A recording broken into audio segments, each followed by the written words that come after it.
Alright guys, Forsaken is facing a lot of backlash again from guest 666 complaints, legacy comparisons, collab issues, and more. Let's get into it! So we have a post about guest 666 being a garbage character, and those saying she needs a nerf are lying to themselves. Some players claim she was fun when she first released, but after the second day, she became frustrating to play. The main problem seems to be looping, which makes it miserable to stop survivors from running circles around her, especially compared to 1x, who's much better at handling loops. Someone suggested she still needs a slight nerf to Demonic Pursuit, because if a survivor is too close, it's nearly unreactable. However, others pointed out that the hitbox is inconsistent, sometimes hitting even if you miss, and if it were truly unreactable, it would probably deal less damage than M1. There were even comparisons made between her and Slasher, saying they have the same abilities, playstyle, strengths, and weaknesses. But that comparison doesn't really make sense. Slasher doesn't have a dash or ranged move, and both killers handle distance differently. The biggest issue seems to be that G666 doesn't have any anti-looping abilities, and even with her movement speed boost when screaming at a highlighted survivor, it doesn't help around smaller obstacles. It only works well in open chases. She's also been compared to pillar chase killers, with V being a major problem for G666 and other killers alike, since V's kit makes it extremely difficult to use G666's abilities properly, unless the V player is just bad. Many agree G666 is strong in certain aspects, but incredibly weak overall, mainly due to her looping issues. Some suggest she needs a complete rebalance, not just small tweaks. Players have also complained about the recent map changes made to accommodate her size and abilities, saying they don't feel as smooth to play on. While she was overpowered at launch, people have since realized how poorly designed she is, calling her trash outside of Bloodhunt, unfun for both survivors and Still, others argue that being able to deal massive damage in a single move doesn't make her garbage. It's just a skill issue for those who can't use her properly. Is there really a looping problem with guest 666? There was a big post about getting into Forsaken early on and how it's terrible now. Some were reminiscing about the pre-alpha testing in November. Only the 2020 for gens will remember that era. Back then, the game was considered great, but now people are saying it's basically Dandy's World 2, only worse. Many claim the game isn't fun anymore, and that there are more reasons not to play than to stay. There were also comparisons made between how pro shippers, dark shippers, and other bad parts of the Dandy's World community behave, but it's guaranteed that Forsaken has it 5 times worse. Others mentioned how they prefer the old fandom, since Forsaken really blew up in popularity between December and January. Some players questioned whether Hitoko has put the game through an identity crisis, but others believe Forsaken is finally returning to its horror roots with creepier milestone skins and darker updates. A few mentioned that the only good thing about the legacy version was the lobby music, since everything else, including balancing, was a mess. Is it actually bad to start getting into Forsaken now? So there is a TikTok calling out how the fandom makes weird posts, like this one of Mafioso and Chance, saying that while you can ship characters, making it weird or inappropriate is not right.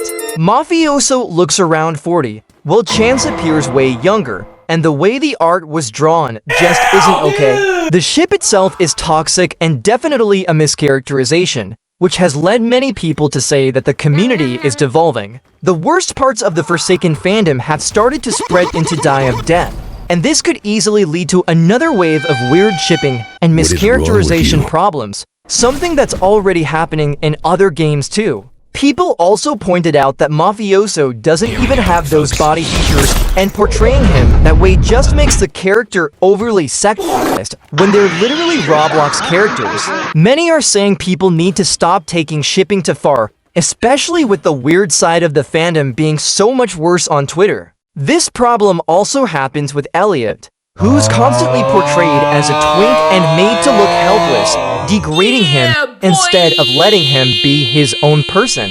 He's often mischaracterized, pushed around, seen as useless or portrayed in ways that don't match his actual personality. Also, how this ruins Forsaken's reputation and has made people leave due to the shipping problem, even causing others to feel like they can't say they like Forsaken anymore. It really comes down to making sure these kinds of TikToks and posts get taken down. But the larger issue of mischaracterization will probably keep happening as more characters get added and more people join the fandom. So on a video showcasing the reanimated White Pumpkin animations by Zoeters, there was a comment complaining about how many collab skins are being added, basically saying 1 polished skin or 10 more of the collab skins instead. Some people agreed with this comment, saying it's better to have more polished skins than 20 that just reuse animations or sounds. But of course, this also got backlash, with others arguing that not every skin needs a custom chase theme or animation, and that skins are mainly just visual differences, so people should stop expecting everything to be custom.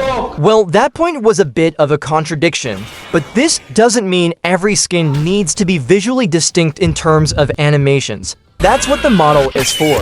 It's not that deep if a skin doesn't have all these custom features. People just love to complain because everything isn't custom, even though the White Pumpkin skin does have custom animations. Some people just find something to nitpick, even when it's what they asked for. There were also complaints about the number of Vocaloid skins in the game, with people bringing up the Limbus Company or Dibideo skins, even though there hasn't been one added since then. Most of the backlash is coming from Forsaken TikTok, where a bunch of misinformed opinions are being spread around. Additionally, there was a point made about how the Forsaken team treats collabs, saying the recent Lumion Legacy collab was massive, yet Forsaken couldn't be bothered to add more than 3 sound effects for the Metronet skin. But here's the thing, the White Pumpkin skin isn't even a collab skin, so they're literally just complaining to complain, bro. So a whole argument started from a TikTok talking about the haters who say Forsaken sucks while playing games like Brookhaven, Grow a Garden, and others. Some people were saying that all those games are better than Forsaken, but honestly, games like Steal a Brainrot and Grow a Garden are mid compared to it.